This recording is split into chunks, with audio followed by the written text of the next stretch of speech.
ভিক্ষুক আমাদের ক্লাসের মধ্যে চলে আসলো কিভাবে? দারোয়ানের চোখ ফাঁকি দিয়ে চলে আসছে মনে হয়। এই ছেলে, এইখানে ভিক্ষা দেওয়া হয় না, এটা একটা ক্লাসরুম। তোমার যদি ভিক্ষা নিতেই হয় তুমি নিচে ওয়েট করো, যাওয়ার সময় কেউ তোমাকে সাহায্য করে যাবে। ক্লাসরুমে বাধা দিও না, যাও যাও। যা ক্লাসেতে বে যা বেরো। সবাই কেমন আছো? সবাই ভালো আছি। স্যার কে তুমি? কি দরকার এখানে? স্যার ও তো ভিক্ষুক, দারোয়ানের চোখ ফাঁকি দিয়ে চলে আসছে। না স্যার, আমি নূর ইসলাম, ইফতেখার স্যারের লগে দেখা করতে আইছি। আমি তো ইফতেখার স্যার। আমার কাছে কেন এসেছো বলো? আপনি ইফতেখার স্যার? হ্যাঁ। আমি ভুবনপুর গ্রাম থেকে আইছি। এই যে একটা চিঠি আছে। আমার একমাত্র নাতি, আজ থেকে ওর সব দায় দায়িত্ব তোমার। ওর অনেক স্বপ্ন পড়াশোনা করার। ইতি তোমার প্রিয় শিক্ষক। Sir okay. ওর নাম হচ্ছে নূর ইসলাম। ও আমার প্রিয় শিক্ষকের একমাত্র নাতি। ও এখন থেকে তোমাদের সঙ্গে পড়াশোনা করবে। স্যার ওরে তো দেখতে ভিক্ষুক মনে হইছে, আর ও আমাদের সাথে প্রাইভেট ভার্সিটিতে পড়বে স্যার। ওকে দেখে খুব সাধারণ মনে হয়, তাই না? ও অসাধারণ ব্রিলিয়ান্ট একজন ছেলে। সেটা কয়েকদিন পরেই তোমরা টের পাবে। ও হচ্ছে আমার মেয়ে, ওর নাম চাঁদনি। তুই বাসায় যাওয়ার সময় ওকে সঙ্গে করে নিয়ে যাবে। আর আমার আরো একটা ক্লাস আছে, আমি শেষ করে আসছি।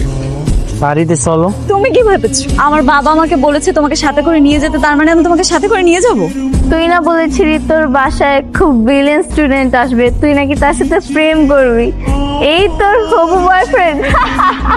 আশ্চর্য দোস্ত, তুই মজা কেন নিচ্ছিস আমার সাথে? আমি কি করে বলবো বল, বাবা এরকম একটা খ্যাত গাইয়া ছেলে ধরে নিয়ে আসবে?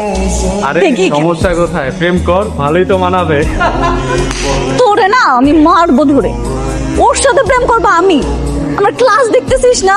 আমাকে দেখে বুঝতেছিস না? ওকে দেখলে তোমার ঘৃণা লাগতেছে? একটু জীবনেও না। আমি তোকে আমার বাসায় নিয়ে যাব না। এই শোনো, তুমি কিন্তু আমার সাথে আমার বাসায় যাচ্ছ। চাঁদনি! কি হয়েছে? হ্যাঁ, এত জোরে জোরে চিৎকার দিচ্ছ কেন? মানে চাঁদনি চাঁদনি বলে সারা বাড়ি মাথায় তুলে নিচ্ছ কেন? কি হয়েছে? কি হয়েছে বাবা? তোকে কি বলেছিলাম? তোকে আমি বলেছিলাম না যে বাসায় যাওয়ার সময় ওকে সঙ্গে করে নিয়ে যাবি? আনিসনি কেন? একা একা কেন চলে এলি? বাবা তোমাকে একটা জিনিস বুঝতে হবে, এই ছেলেটাকে আমার পছন্দ না। এমন একটা খ্যাত ছেলের সাথে আমি একই রিক্সা করে আসবো, এটা তো আমি কল্পনাও করতে পারতেছি না।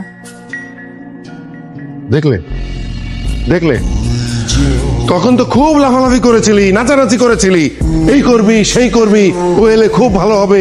কেন এখন কেন পছন্দ হচ্ছে না তোমার? আর ধুত, শুধু কি তোমাকে বলেছে নাকি? ও তো আমাকেও বলেছে এই করবে সেই করবে, সঙ্গে যাবে। হ্যাঁ আমি বলেছিলাম মা, আমি বলেছিলাম, কিন্তু আমি কি জানতাম বাবা কোত্থেকে একটা গাইয়া ছেলেকে নিয়ে আসবে? আমি যদি জানতাম তাহলে বাবাকে নিষেধ করতাম। এই ছেলেকে আবার কেন নিয়ে আসছে? এত বেশি বিয়াদবি করো না। স্টুডেন্ট হিসেবে তোমার চেয়ে ও অনেক বেশি ব্রিলিয়ান্ট, আর ওর যে যোগ্যতা আছে সেটা তুমি কোনো দিনই অর্জন করতে পারবে না। যাও। হ্যাঁ হ্যাঁ, তোমাদের যেহেতু এত ভালো লাগতেছে তাহলে তোমরা মাথায় তুলে নাচো, আমাকে এগুলোর মধ্যে ডাকবে না।